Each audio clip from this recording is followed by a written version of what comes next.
SIR பணிகள் தொடங்கிடுச்சு. மக்கள் நிறைய பேருக்கு எஸ்ஐஆர் பற்றி இன்னமும் முழுசாக தெரியல. இந்த நிலையில் எஸ்ஐஆரை திமுக ஏன் எதிர்க்கிறோம்னு விளக்கவும், நம்ம வாக்குரிமையை எப்படி பாதுகாத்து கொள்வதுன்னு வழிகாட்டவும் தான் இந்த வீடியோ. சரியான உண்மையான வாக்காளர் பட்டியல் தான் நியாயமான தேர்தலுக்கு அடிப்படை. எனவே வாக்காளர் பட்டியல் திருத்தம் செய்யப்படுறத நாம் எதிர்க்கலை. ஆனால் போதுமான கால அவகாசம் தராமல் எலெக்ஷனுக்கு சில மாதங்களே இருக்கிற நிலையில் இதை அவசரமாக செய்கிறது சரியாக இருக்காது என்பது தான் நம்முடைய நிலைப்பாடு. தேர்தல் ஆணையத்தோட கூட்டு சேர்ந்து வாக்காளர் பட்டியலில் பாஜக எப்படியெல்லாம் மோசடி பண்ணியிருக்குன்னு மக்களவை எதிர்க்கட்சி தலைவர் அருமை சகோதரர் ராகுல் காந்தி அவர்கள் பத்திரிகையாளர் சந்திப்பு நடத்தி ஏற்கனவே விளக்கியிருக்கிறார். மாண்புமிகு கேரள மாநிலத்தினுடைய முதலமைச்சர் பினராயி விஜயன் அவர்களும் மாண்புமிகு மேற்கு வங்கத்தினுடைய முதலமைச்சர் மமதா அவர்களும் கூட இந்த எஸ்ஐஆரை தீவிரமாக எதிர்க்கிறாங்க. நாமளும் எஸ்ஐஆர் அறிவித்தப்பவே இது சதின்னு உணர்ந்து எதிர்த்தோம். கூட்டணி கட்சிகளோட கலந்து பேசணும். அனைத்து கட்சி கூட்டம் கூட்டி தீர்மானம் போட்டோம். உச்சநீதிமன்றத்தில் வழக்கு போட்டிருக்கிறோம்.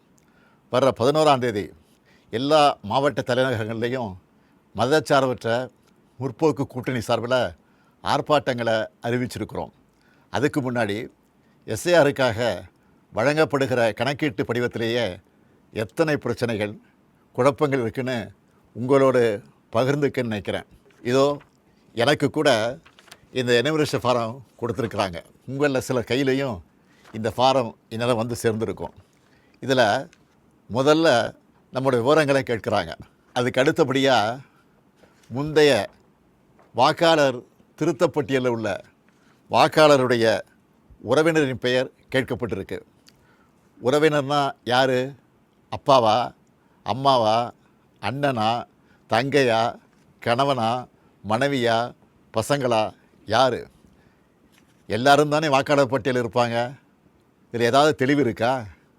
வாக்காளருடைய உறவினர் பெயர்னு சொல்லப்பட்டிருக்கக்கூடிய இடத்துல முதல்ல பெயரும் பிறகு வாக்காளரின் புகைப்பட அடையாள அட்டை எண் என்றும் கேட்கப்பட்டிருக்கு.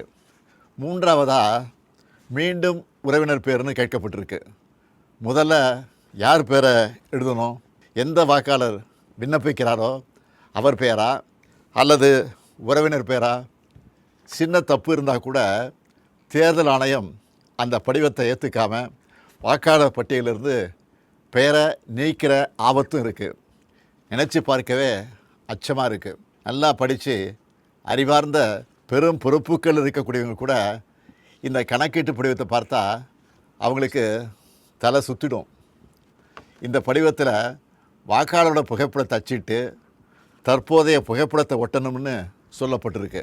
ஆனால் மாநில தேர்தல் ஆணைய அதிகாரி என்ன சொல்லுகிறார்? உங்களுக்கு விருப்பம் இருந்தால் ஒட்டலாம்னு அரசியல் கட்சிகள் கலந்துக்கிட்ட கூட்டத்தில் சொல்லியிருக்கிறார். இது இன்னொரு இடியாப்பு சிக்கல். ஒருவேளை ஃபோட்டோ ஒட்டலைன்னா என்ன நடக்கும்? வாக்குரிமை பறிக்கப்படுமா படாதா? தொகுதியோட வாக்காளர் பதிவு அதிகாரி, அதாவது இஆர்ஓ கையில் தான் இந்த முடிவு இருக்குது. இவங்க எல்லாரும் ஒரே மாதிரியான முடிவு எடுப்பாங்கன்னு சொல்ல முடியாது. இப்படி முதல் கோணல் முற்றிலும் கோணல் என்ற கதையாக எல்லா இடத்துலையும் குழப்பம்தான். இந்த நிலையில் எதிர்க்கட்சிகளை சேர்ந்த சில அதிமேதாவிகள் இந்த எஸ்ஐஆர் பணியை நடைமுறைப்படுத்துவது மாநில அரசின் பணியாளர்கள் தான், அப்புறம் ஏன் திமுக எதிர்க்கணும்னு புரிதலற்ற உண்மைக்கு புறமான விவரங்களை வச்சு பேசுகிறாங்க. ஒரு பணியாளரை தேர்தல் ஆணையம் தன்னுடைய பணிக்காக எடுத்த நொடியிலிருந்து அவர் தேர்தல் ஆணையத்துக்கு கட்டுப்பட்டு தான் செயல்படுவாரை ஒழிய மாநில அரசோட கட்டுப்பாட்டில் இருக்க மாட்டார். மக்களை திசை திருப்பினா போதும்னு தவறான தகவலை பரப்பக்கூடாது. என்னத்தையாவது பொய்ய சொல்லி எஸ்ஐஆரை எப்படியாவது நடத்திடலாமா, ஏழை எளிய மக்களுடைய வாக்குரிமையை நீக்கிடலாமான்னு எதிர்க்கட்சிகள் நினைப்பது வேதனைக்குரியது. எஸ்ஐஆர் தொடங்கின நாளிலிருந்து களத்தில் இருக்கக்கூடிய நம்முடைய கழகத்தினரும் நிறைய பிரச்சனைகளை நம்ம கவனத்துக்கு கொண்டு வந்துட்டுருக்காங்க. பிஎல்ஓக்கள் வர்றதில்லை, வந்தாலும் போதிய அளவு கணக்கீட்டு படிவங்களை கொண்டு வர்றதில்லை. ஒரு நாளைக்கு 30 படிவங்களுக்கு மேலே தர்றதில்ல. இந்த லட்சணத்தில் ஒரு தொகுதியோட இஆர்ஓ 3 லட்சத்துக்கு மேற்பட்ட கணக்கீட்டு படிவங்களை இத்தனை குறுகிய கால அவகாசத்தில் எப்படி கொடுத்து வாங்குவாங்க? வாங்கினா வேலை முடிஞ்சுதா? அதுவும் இல்லை. அதை கணினிமயமாக்கி ஒரு டிசம்பர் 7ஆம் தேதி வரைவு வாக்காளர் பட்டியலை வெளியிடணும். போகிற போக்கை பார்த்தா எப்படி இதையெல்லாம் செஞ்சு முடிக்க போகிறாங்கன்னு தோணுது. திராவிட முன்னேற்றக் கழகமும் கூட்டணி கட்சிகளும் தொடர்ந்து சொல்லிட்டு வர்றது போல் அதிக அளவிலான வாக்காளர்கள் நீக்கப்படுவாங்க நச்சம் இதன் மூலம் உறுதியாகுது. பிஎல்ஓக்கள் தங்களுடைய பணியை சரிவர செய்யலைன்னா இந்த எஸ்ஐஆர் பணியே மொத்தமாக பாதிப்பை சந்திக்கும். பிஎல்ஓக்களும் கட்சிகள் பிஎல்ஏ2க்களும் இணைந்து செயல்பட தேவையான எல்லாத்தையும் தேர்தல் ஆணையம் சொன்னாங்களே தவிர ஆனால் அப்படி ஒரு சூழலை இதுவரை உருவாக்கவே இல்லை. திமுக பிஎல்ஏ2 தயாராக இருந்தாலும் கூட பல இடங்களில் பிஎல்ஓக்கள் வராமல் இருக்காங்க. இதையெல்லாம் மீறித்தான் நம்ம செயல் வீரர்கள் விழிப்பாக செயல்பட்டு வராங்க. உங்களுடைய வாக்கு நீக்கப்படுமா என்று கேட்டால் அப்படி ஒரு அபாயம் நிச்சயம் இருக்குது, இல்லைன்னு சொல்லிட முடியாது. அதை தடுக்கணும்னா உங்கள் பகுதிக்குரிய பிஎல்ஓ யாருன்னு கேட்டு அவர்கிட்ட இருந்து கணக்கீட்டு படிவத்தை வாங்கி சரியாக நிரப்பி திரும்ப சமர்ப்பிக்கணும். அதுக்கான ஒப்புகை சீட்டையும் மறக்காமல் வாங்கணும். இதுதான் உங்களுடைய வாக்குரிமையை பாதுகாக்கும்.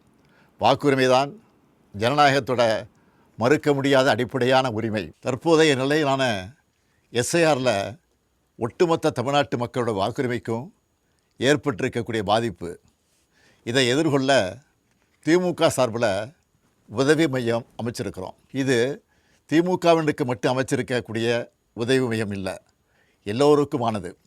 அதனால் கழக நிர்வாகிகள் மட்டும் இல்லாமல் எஸ்ஐஆரால் பாதிக்கப்படுற அனைத்து பொதுமக்களும் நாங்கள் அறிவிச்சிருக்கக்கூடிய 806542 200220 என்ற, மறுபடியும் சொல்கிறேன், 806542 200220 என்ற உதவி எண்ணை தொடர்பு கொண்டு உங்கள் சந்தேகங்களை தீர்த்துக்கலாம்.